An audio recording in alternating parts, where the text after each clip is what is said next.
Hey there! In this video, I will show you exactly how to export contacts on Brevo. Your contacts and their contact attributes as a CSV file.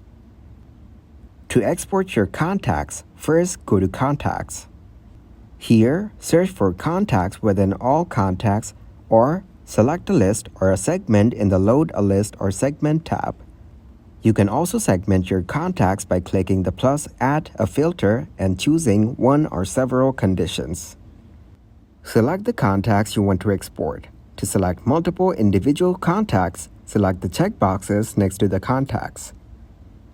To select all of the contacts on your current page, select the checkbox at the top left of the table.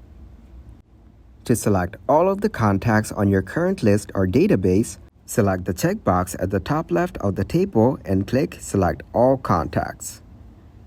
Click More Actions, then go to Export.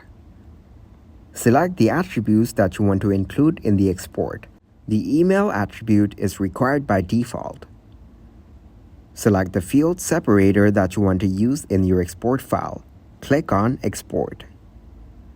Download the export file from your notification center, and that's it. That is how you can export contacts on Brevo.